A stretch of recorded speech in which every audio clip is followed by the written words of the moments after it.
How can the United States, the self-proclaimed leader of the free world, turn its back on the world's largest democracy? This question echoes from New Delhi to Washington in 2025, laced with confusion and a sense of betrayal. We're taught to believe in an America that champions democracy and liberty, a moral beacon in a complicated world. But in South Asia, that image fades. America, the defender of democracy, props up a Pakistani state with a long history of supporting extremism. This is the great contradiction at the heart of U.S. foreign policy, a hypocrisy that forces us to ask, does America truly stand for its professed values or just use them as tools? Throughout history, America has aligned with dictators and unstable regimes when it suited its interests, often sidelining fellow democracies. In South Asia, this means supporting Pakistan over India, a calculated choice rooted in cold strategic logic, not shared values. The promise of democratic solidarity is easily broken when a more convenient, if less savory partner offers something America needs.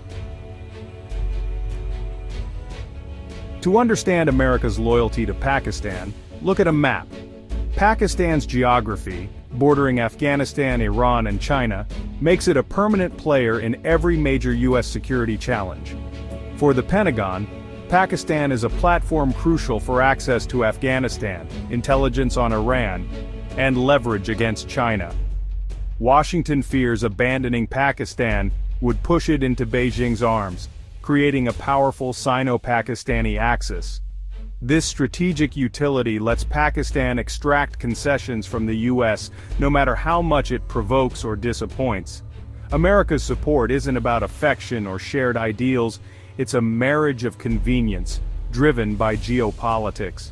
The Pentagon's need for access and the State Department's fear of a China-Pakistan alliance override India's moral arguments.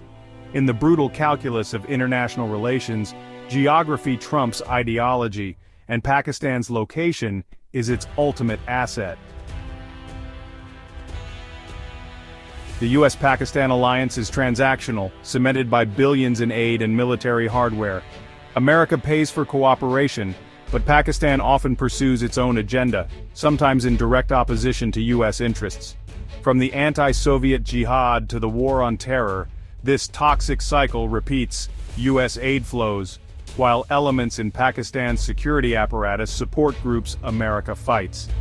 The discovery of Osama bin Laden in Abbottabad, near a Pakistani military base, exposed this duplicity. Yet, even after such betrayal, the relationship endured. America's strategic need for Pakistan was too great. The pattern is clear. America pays, Pakistan plays a double game, and the cycle continues. Aid is cut, warnings are issued, but Washington always returns, fearing the cost of a complete rupture. This dynamic emboldens Pakistan, teaching its leaders they can act with impunity. Billions in aid have bought only a temporary, unreliable partnership, one written in American dollars and stained with American blood. While America dances with Pakistan, India, the world's largest democracy, watches in disbelief. India, a key U.S. partner and frontline victim of cross-border terrorism, sees America's policy as hypocritical and dangerous. Every U.S. aid package or arms sale to Pakistan rings alarm bells in New Delhi, fueling a sense of betrayal. American F-16s, meant for counter-terrorism, are seen as threats to India's own security. U.S. financial aid frees up Pakistan's budget to fund proxies targeting India. The irony is bitter. India is lectured on democracy by a nation arming its adversary. When India responds to terror, it faces criticism from Washington, while Pakistan's actions get a slap on the wrist.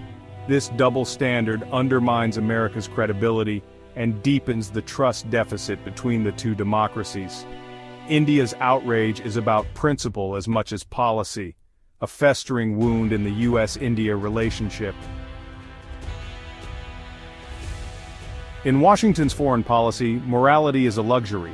Usefulness is what matters. Alliances are built on a country's willingness to serve U.S. interests, not just shared values. Pakistan, for all its flaws, has been a compliant partner when pressured, granting access and intelligence. India, by contrast, is independent and refuses to be a junior partner, making its own decisions based on national interest. This independence frustrates American policymakers used to more pliable allies. The result, Pakistan is rewarded for being pliable, not for being democratic or peaceful. India's autonomy, while admirable, makes it less useful for immediate U.S. objectives. In the cynical marketplace of geopolitics, Washington invests in the compliant tool over the principled partner. Nothing reveals the sickness of the U.S.-Pakistan relationship like the ghost of Abbottabad. The 2011 raid that killed Osama bin Laden exposed Pakistan's complicity in sheltering terrorism. Any rational observer would expect a permanent rupture, but the alliance survived. America still needed Pakistan's airspace, drone bases, and stability to prevent nuclear chaos. The deal with the devil was renewed. America looked the other way in exchange for grudging cooperation. To Pakistan, this signaled that no transgression was too great. Its strategic location made it too big to fail. For India, it was a chilling message.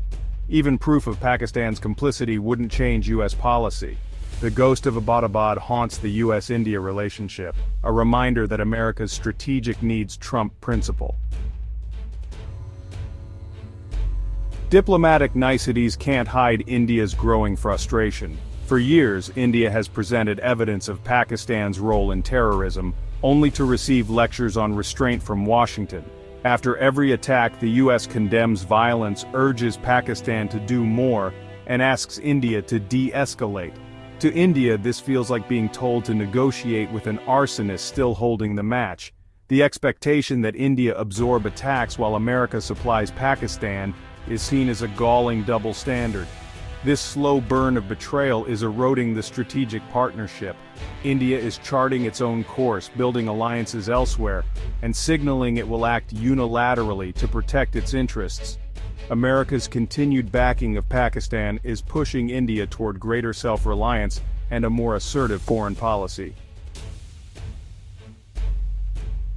The truth behind America's support for Pakistan is not complicated, it's ugly.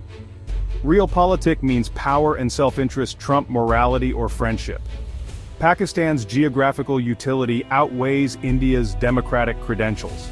America isn't backing a friend, it's managing a problem, paying protection money to prevent greater chaos. This damages America's moral authority and alienates India, a rising democratic power. The short-term gains of using Pakistan as a tool are dwarfed by the long-term loss of India's trust. This is the sickness at the heart of U.S. foreign policy strategy without principle, power over virtue. India's morality and restraint have made it a reliable partner, but not a useful pawn. And in Washington's cold calculus, usefulness still wins the day.